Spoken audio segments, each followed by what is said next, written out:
Greetings and welcome to Let's Talk About Books, baby, where we talk with your favorite LGBTQ plus authors. I'm Anita Kelly, and my guest today is none other than Geaorgia Beers. Hello, Geaorgia. Hello, Anita. How are you? I am well. How's it going? Good. It is going okay over here. It's hotter than the inside of an oven, but I have air conditioning, so I'm surviving so far. All right. I know. I can't imagine not having air in this kind of weather, but I think. My parents don't have air conditioning. They have like window shakers, but my mother loves this heat, and I just don't understand it. Oh, my. Yeah. What's a window shaker? It's an air conditioner that sits in the window. Oh, okay. Instead of having central air. Okay. I never Yeah, I knew learned that I think when I lived in North Carolina, that's what they called them, window shakers. That's not something we call them up here, but I like it, so now that's what I call them. I never heard that term before. I like that too. Yeah, that's great.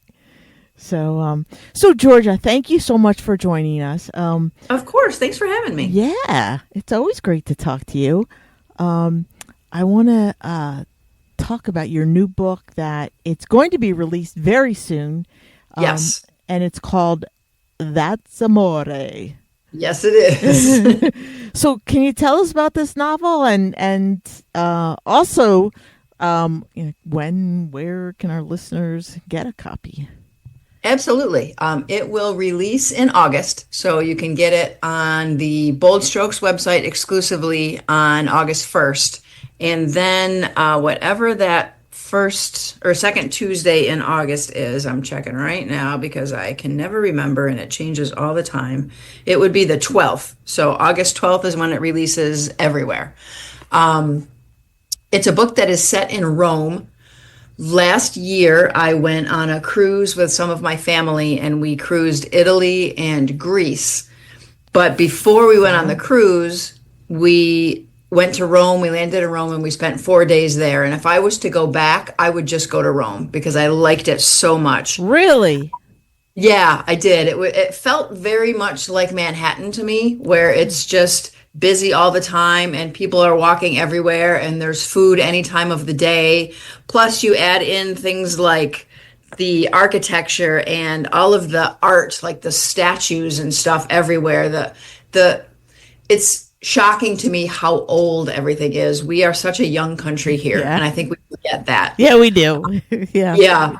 So I decided, and traveling with a large group of people comes with its own issues. So there were some bumps, but I promised myself that I would get a book out of it, if nothing else. So I also realized as I started to outline things the way I wanted it to go, I also realized that I have never written a romance writer before.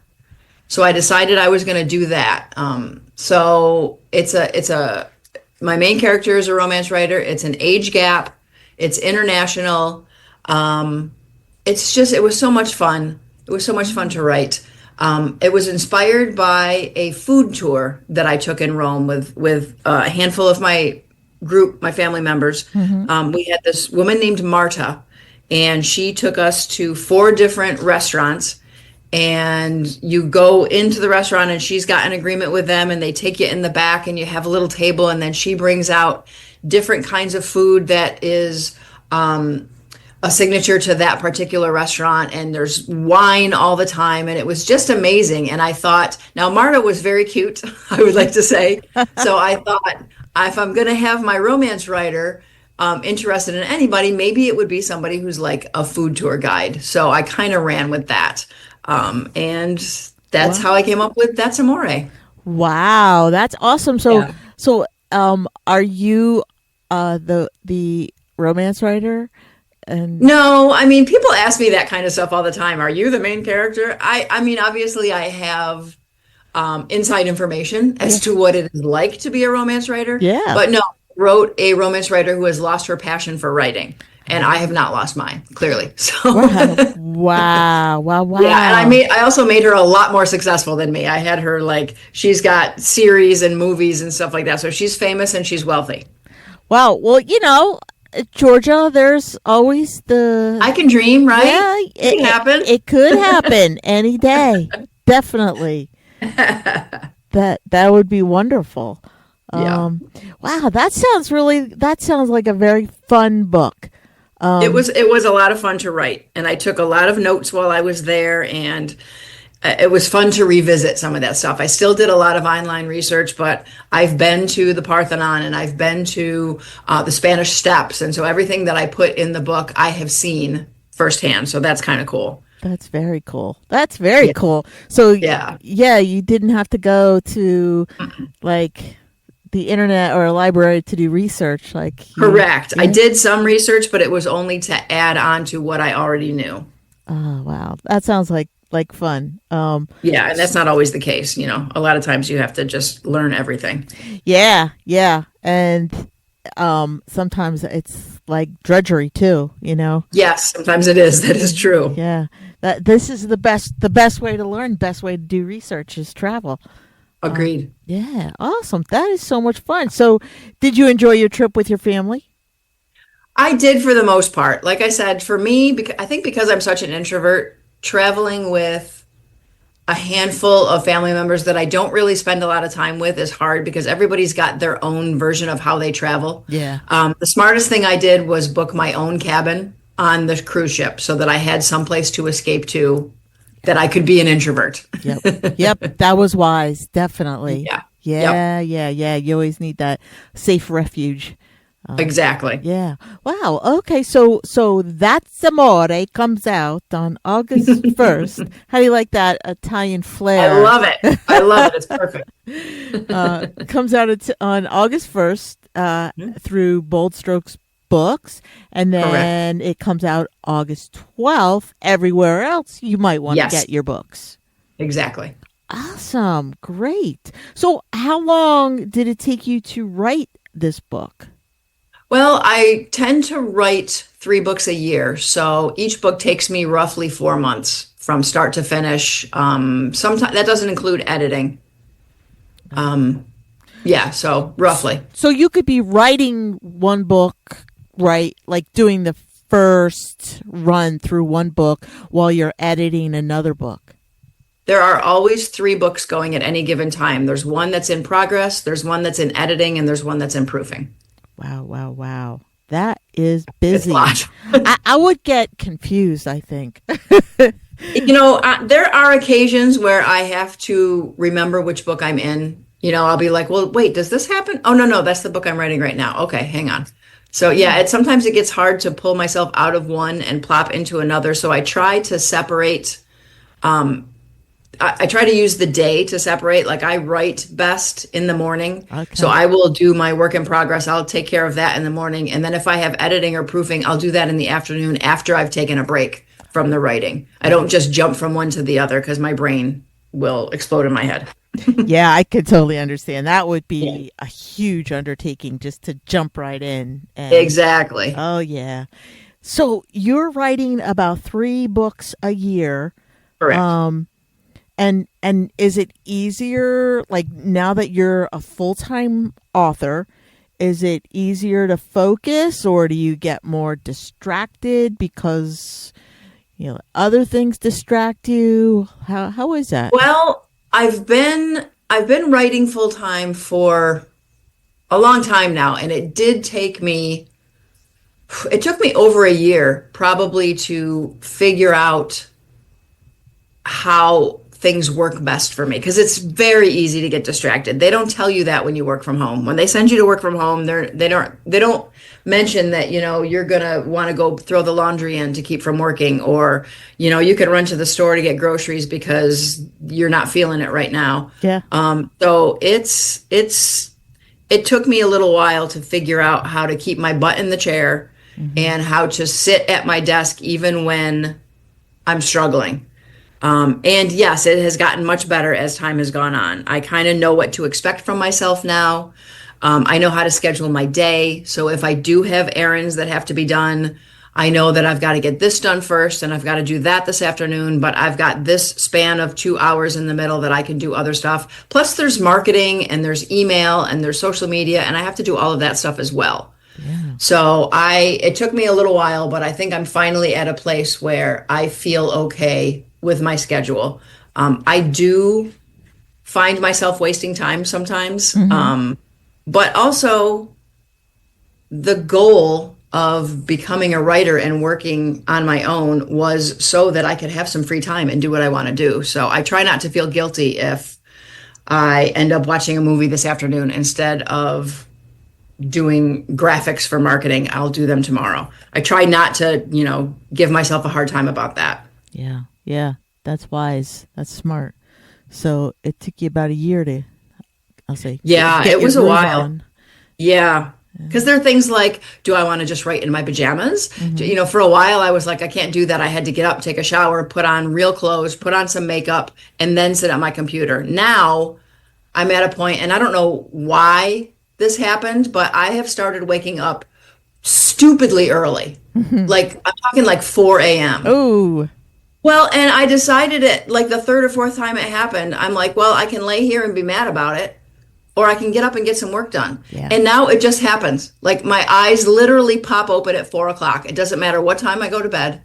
And so then I get up, I come down here in my jammies, I make some tea, I sit down, I get my words. Usually I'm done with my work in progress, my word goal for the day by 6 or 7 o'clock in the morning, which Holy is crazy. smokes. That's when most people are just starting their day. Exactly. But then I have the rest of the day to do marketing, to do social media, to do editing or proofing if I've got one of those going on, to think about the next book, or to screw off if I want to. Honestly, I can go walk my dog, I can go shopping, I can go to the gym, or whatever. So it's actually working well for me. The biggest drawback is that come 8:30, 9 o'clock, I'm done. Yeah, I would imagine. I go to bed before my grandbaby does sometimes. Oh, that's funny. That is funny. You know, speaking of grandbabies, Mhm. I saw that you're like helping to caretake triplets Yes. and a Yes. toddler. Yeah, it's an interesting. So most people know the story, but I'll tell you anyway. So they're not technically my grandchildren. Uh huh. So when I was with my ex, Uh huh. her brother and her sister-in-law passed away within 16 months of each other, and they left behind a 15-year-old daughter, Mickey. Mm-hmm. So my ex and I took Mickey in, and we raised her the rest of the way. Wow. And she married a great guy, and she got pregnant, and I had moved out at this point. Mickey and Greg, they bought the house 2 doors down from my ex, and they had Gemma, who is now 3.5. Wow. And when they discovered they were pregnant again with triplets, they were already struggling financially. So my ex said to them, why don't you move back in with me to Mm-hmm. save money? Mm-hmm. And then she suggested to me, because I want to be in the baby's lives, why don't you buy their house? So I now live 2 doors down from my ex, who is actually one of my dearest friends in the world. Oh, And we help there's 4 children under 4 years old. It's insanity. that It's is. absolute chaos. Oh, I bet you But it's I fun though love them too. more than life. Mickey calls us her moms. So to me, they're my grandchildren. Yeah. So Yeah. yeah, I've got a granddaughter who's 3.5, and I have triplet grandsons who will be 2 at the end of August. And it is insanity. Oh, I'll bet. I'll bet. I love them more than life. I love them more than life. But oh my God, there are times when Mickey and so I usually go over and I help at lunch. That's Okay. my thing. Okay. So her husband, I mean, when you have 4 children, you can't work because you're just working to pay for daycare, and it won't cover 4 children. Yeah. So it makes more sense for her to stay home. Yeah. So she stays home with the babies. Her husband is a Monroe County sheriff, and he works overnights right now. Okay. So he helps put the babies down to bed. He goes to work. Then my ex helps with breakfast before she has to work. And then I go over at lunchtime and I help with lunch. And then the husband is home by dinner time. So it works well with all of us. Yeah. And there are days when, like today is my day off because today is Greg's day off, but I will go over there because I miss them. So I'll go see them in a little while just to give everybody hugs and kisses. Oh. It's been an aspect of my life that I never expected. When you don't have children, you don't expect to have grandchildren. Yeah. So I kind of got like this bonus of not having to have any kids, but I get these sweet, sweet babies that call me Gigi and love me more than anything. And it's really been wonderful for me. It really has. Oh, that's so awesome. I'm so happy Yeah. for you. Thank you. Yeah, that's fantastic. Great. So even with all these little people in your life, you still Mhm. find a way to uh, write and, I don't know, be productive. I I think do. I I think I do. would spend all my time playing. Well, you know what? When there's four of them and they're all screaming, I'm a serious introvert. I'm ready to go. Oh yeah. And Mickey is finally getting to the point where she gets it because it'll be in the middle of screaming. And if there's more than one adult there, I'm like, I give the salute. I'm like, okay, I'm out, going home. Oh, And they'll that, show up later. Somebody, the Gemma, the granddaughter, will be at my door, knocking on the door at 7 o'clock tonight because she plays with the little boy across the street. So she always comes over oh, and says goodbye. And now oh, I've become the grandma who keeps candy in her cupboard. She knocks oh. on my door and she's like, "I want a piece of candy." So I'm that woman now. I'm Yeah. that 50 in my 50s, and I have candy in my cupboard for my grandchildren. It's Oh. crazy how it happens. Yeah, that's so awesome though. That is really, Yeah. really awesome. Not anything I ever expected, but I wouldn't trade it for the world. Yeah, isn't life wonderful that way, right? Hmm. Yeah. Hmm. Yeah. And speaking of life being wonderful, I was looking back at when you started publishing with Bold Strokes, and Hmm. it looks like it was close to 20 years ago. Yeah, I started publishing 25 years ago. I started with Regal Crest, which is now Flashpoint. Okay. I did two books with them. Then I was with Bywater. No, then I was with Bold Strokes for four books. Then I went to Bywater, and then I was on my own for a little while, and then I went back to Bold Strokes. So yeah, I've been publishing for 25 years this year. My first book was published in 2000. Oh, wow. Congratulations. That, Thank you. I feel very, very old. no, just, sages, not old. Yeah. So, wow. So, did you ever think, like back then, could you ever imagine that you would be where you are today? Like, was that a No. dream back then, or was it? Well, it's not really until, and I don't know if it's the same way now. The landscape of publishing has changed so much just in the 25 years that I've been involved. Hmm. I think you don't really, I can only speak for myself. I never really thought of it as being a possible career until I had five or six books under my belt. Okay. And then at that point, I was like, if I keep doing this, the backlist will be enough will bring in enough money for me to pay my bills. And if I just keep writing and keep building the backlist, I could do this for a living. So you don't go as a sapphic Hmm. romance writer, you don't go in with your first book thinking this is my new career. This is how I'm going to make a living. Yeah. It's, I don't want to say hobby because I feel like that kind of reduces it, Hmm. but it's a second job. Yeah.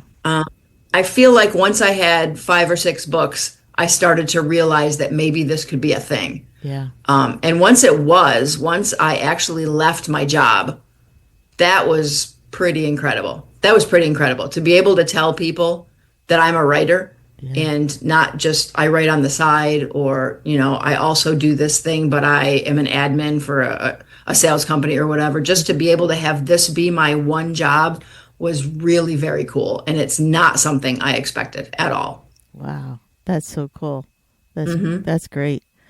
Yeah, your life has taken some twists and turns, right? It really has. Yeah. So tell me, what is the best part or the best thing in your life right now?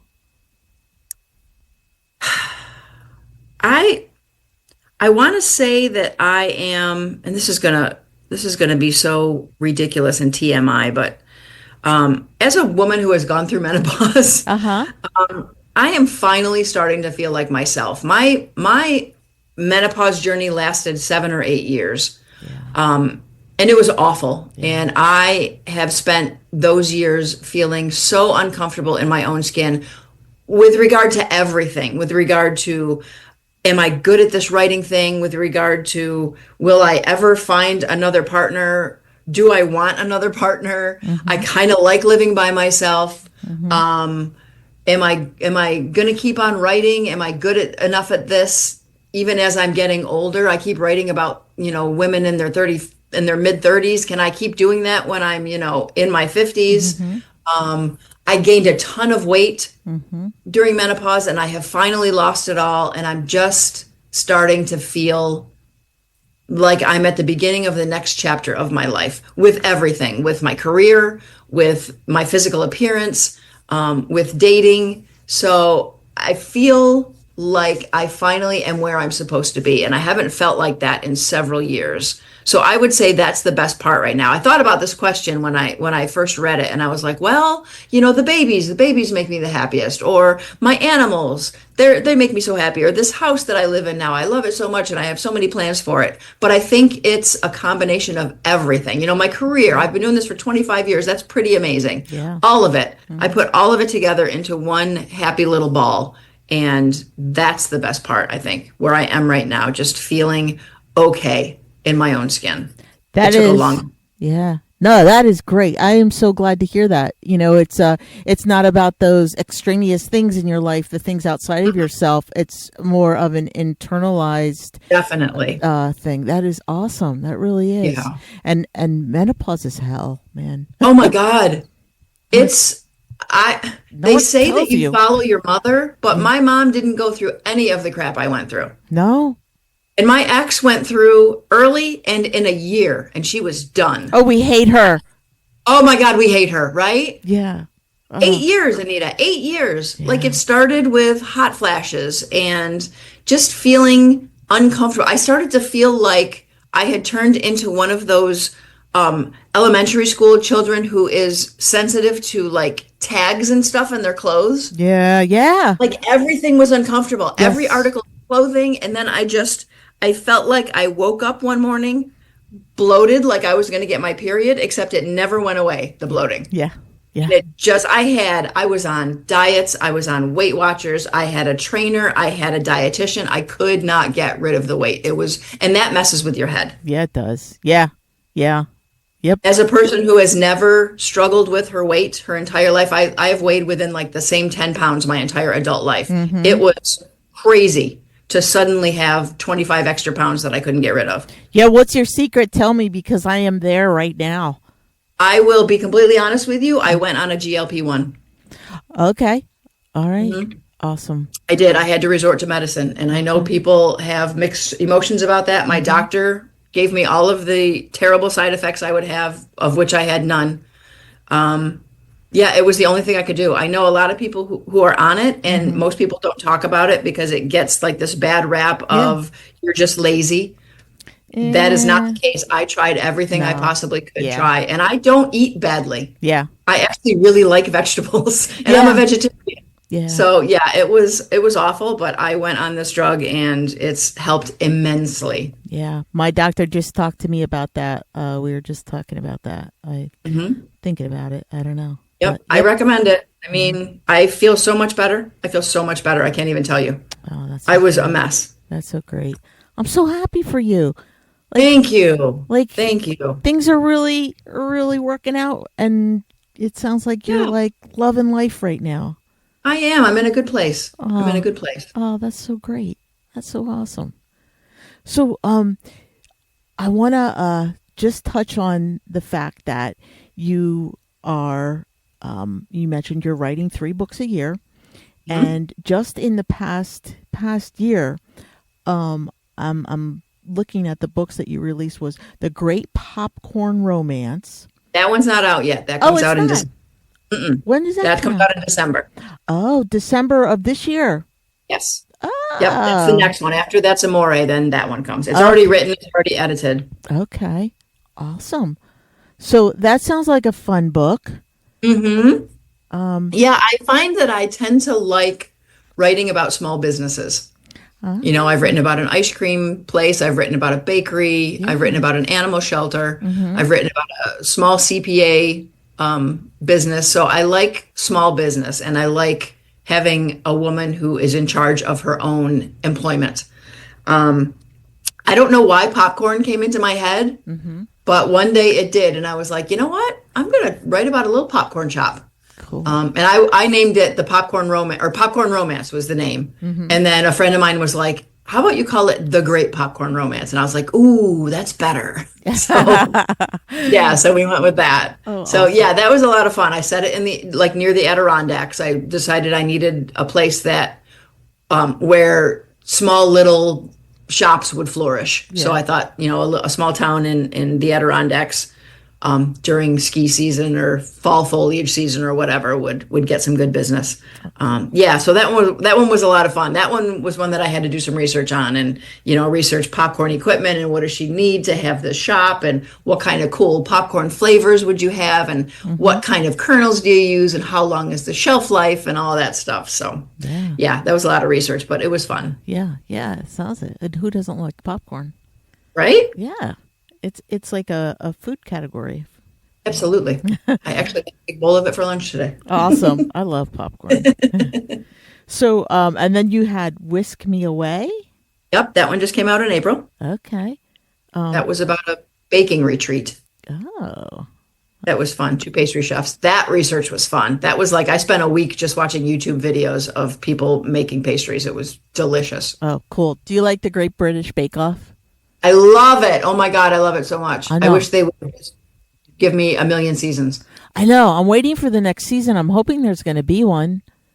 There will be. It's too popular for there not to be, but they're so nice to each other. I know. Everybody's so nice to each other. I know. I love when they help from each American other. competition. I know. Oh my God, it's cutthroat. Yep.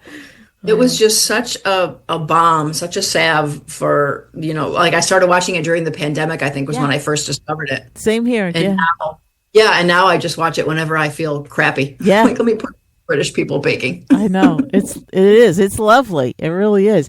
And there was another one, the Great Pottery Throwdown. Did you? I think I saw 1 or 2 episodes of that. I can't remember. Is that also British or no? Yeah, it is. And it's, kind of similar to the Bake Off, but it's with pottery. Right. Yeah. I'll have to look that in or look that up. Yeah. And they do some cool artwork too. So it's very cool. I bet. Yeah. And then you had one just at the end of 24 called This Christmas. Correct. Yeah, I hadn't written a Christmas one in a while, so I did that. That's always a choice because Christmas books only sell during Christmas. Oh, really? People don't want to. Well, mostly. Think about right now in this weather. Do you think I want to read a Christmas book? No. I might. You might.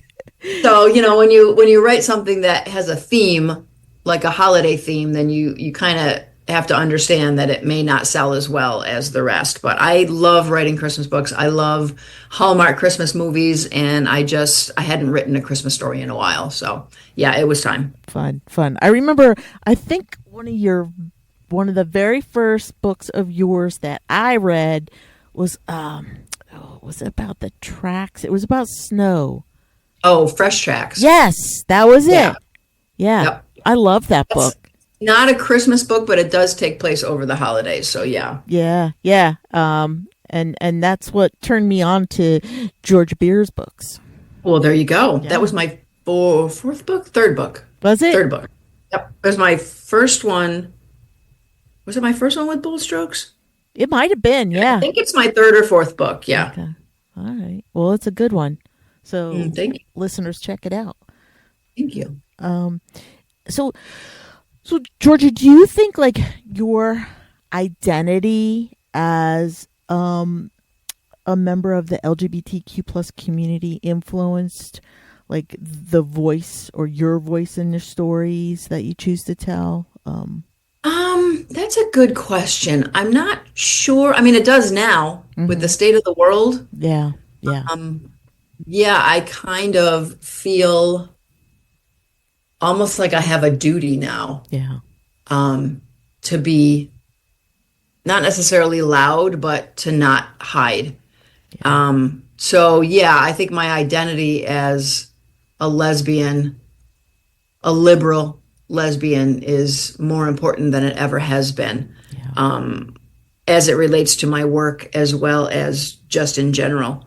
I'm lucky enough to live in a city and a state that's very LGBTQ friendly and open. But I know that that's a privilege and not everybody has that. And so I feel like I need to make noise when I can. We've had rallies here. I haven't been able to go yet because I've been at a conference for both of them, but I just went and voted in our primary election today, which I don't normally vote in, but I'm like, I am voting every chance I possibly can. Anytime there's anything to vote for, I will be there. Yeah. And I think that it does inform my writing voice a bit. I try really hard. I mean, I write fiction. The bottom line is I write fiction. So I try very hard to not have my characters be me. But also feel that's almost impossible to not have a little bit of me slip in. Yeah. Yeah, I would imagine. And again, as I said earlier, I have to remember that, the majority, and I'm not going to say all of them, but generally with romance, your lead characters are in their 30s. Yeah. That's not always the case. I have written characters that are older. I know that other people have done that, but for the most part, they tend to be in their mid to late 30s.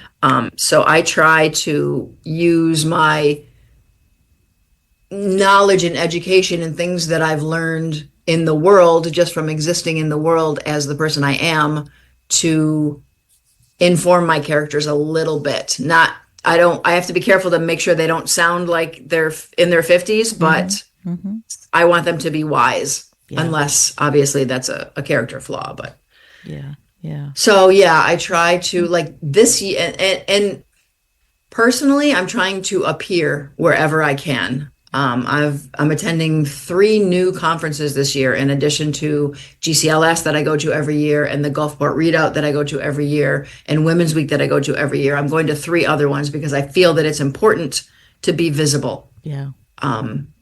One of them in August, it's called Romantically Yours, and it's a big romance conference. And I'm pretty sure I'm just going to get lost in there, buried by the straight women. But I'm going to be there, and I'm going to have a table, and I'm going to be visible. Yeah, good for you. So we'll see. Yeah, I'm a little nervous about it, just because, again, introvert, and Melissa Braden is going with me, so the 2 of us are going to have tables next to each other. That's but good. I don't know that there's going to be anybody else like us there. So Yeah. we request to have our tables next to each other, so that if nobody buys a book of ours, we can at least talk to each other. Yeah. But we'll see. We'll see how it goes. We could be surprised. Yeah. You never know. You really never know. And I think that, it might be that the straight women are very welcoming and want to know more. I expect that they will be. I just don't know for sure if we will sell any books, but we'll see. Yeah. Yeah. Well, good luck. Let me know how that goes. Thank you. That's pretty Thank you. cool. Yeah. Yeah, So, Georgia, you have a newsletter. Is that right? I do. And Yep. is that a monthly, quarterly, or how's that go? I try to do it kind of seasonally. I don't like writing a newsletter, just because I'm lazy. But I doubt that. I know that they're helpful. I also don't want to flood anybody's email inbox, because that's the way to turn people off. So I try to, like, I wrote a midwinter newsletter, and then I wrote an early spring newsletter, and I probably won't even do a summer one. I'll do one in the fall, and then I'll do a holiday one. So I usually do 3 to 4 a year, and they're very short. I just basically say, here's what I'm up to. Here's the next book that's coming out. Here's my links if you need to find me. They're very simple. It's basically just me tapping you on the shoulder saying, hey, I'm still here. Don't forget about me. And how would our listeners, do they sign up for that? Do they go to your website? Yes, you can go to my website, georgiabeers.com. You can sign up there, or anywhere on social media, my link tree, anywhere. And all of my bios on social media will take you to my link tree. And there's a thing right there that you can click that'll take you right to the newsletter to sign up. It's very simple. Oh, that's awesome. All right. Yeah. So, folks, check it out. Check out Georgia Beers newsletter. I think you'll like it, I promise I won't bombard you. Promise. So that is wonderful. Yeah, I hate when you sign up for something and you get something like every Like week. an email every single day. Like, leave me alone. I know. You're stalking me now. So, Georgia, what advice would you give to emerging LGBTQ plus authors who, they might feel hesitant to share their stories? I mean, that's a scary thing, I think. So what advice would you give to them? Well, it's interesting that you asked this question, because at GCLS this year, I'm doing a presentation on why do I want to write. Oh. So I've been doing a lot of research on that and a lot of soul searching. And if nothing else, we need your voices right now. This administration is trying to silence us. They're trying to make it so that we don't exist.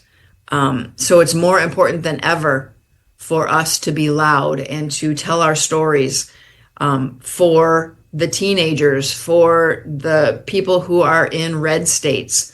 We have to make some noise. So I would say to anyone who is hesitant about writing, just write it.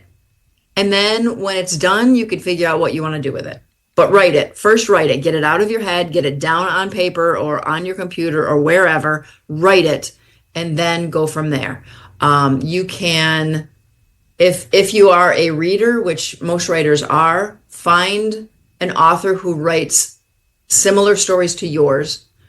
Reach out to them. Writers, every author I know answers their email. Every single one. Unless you are a New York Times bestseller who gets a million emails a day, we are happy to get email from readers, from other writers, from aspiring writers, and I answer mine. If I'm being honest, I can't probably speak for everybody, but all of my writing friends, everybody answers their own email, and we're always very happy to hear from aspiring writers. So reach out to publishers, reach out to authors, ask for their advice, ask for their opinions, ask for their guidance. Nobody's going to turn you away. I promise. Wow, that is great advice, really. And I think all that is so true. I can tell you from personal experience, just from reaching out to people to be on the podcast. I think I've only had one person say no, ever. There you go. Yeah, see? It's amazing. So, and I think you're right. All voices need to be heard right now, Absolutely. The louder, the better. Yeah, definitely. And this administration just shut down the suicide hotline for LGBTQ plus youth. And luckily Canada opened theirs up to us. So we should all be as wonderful as the Canadians. I don't know what we would do without them. I know, right? They are good neighbors. They are good neighbors. Yep. We're lucky to have them. Mm-hmm. So it's funny when I go anywhere overseas, people think I'm Canadian because I live so close. I live right on Lake Ontario. Okay. So because of my accent, yeah, people tend to think I'm Canadian if I'm in a foreign land. No, you definitely have that New York. It's the the as. Definitely. Nancy handed the man the candy. Yeah. It's kind of similar to Cleveland, but a little different. Is that where you are? Are you in Cleveland? No, I'm in Pennsylvania, but okay. I'm originally from Ohio and have some good friends in Cleveland. We just got back from Cleveland, actually. I love Cleveland. What a cool city. Oh, it is. There's so much happening there. So much cool stuff. It's a cool city. I've only been there once, but I really liked it. Yeah, it's great. It's fun. And they have good ice cream there, too. Shout out to Mitchell's. There you go. So Georgia, that is about all the time we have for today. And so I'm wondering if you have any parting words for our listeners. Oh, parting words. Those are. That's the assumption that I'm wise, and I'm really not. Yeah. What? It comes with age, man. I think be yourself. Good. Be yourself. Good. It doesn't matter where you are, who you are, what you're doing. Be true to yourself. It took me far too long to learn that lesson. Yeah. So be you and be proud of who you are. That's awesome. Those are great parting words. Thank you. Yep. Couldn't have said it better myself. I mean, it's like succinct and, true. Very I like true. it. Yeah, for sure. So that's all the time we have for today. Thank you again to Geaorgia Beers for being with us. Thank you so much. Thank you for having me. And folks, I want you to check out Georgia's new book called That's Amore. And it comes out August 1st. Through Bold Strokes and August 12th, everywhere else you buy your books. I think you're going to love it. And I'm Anita Kelly, and thanks for joining Liz Talk About Books, baby. So until next time, may your journey be lighthearted, peace be plenty, and be safe, folks.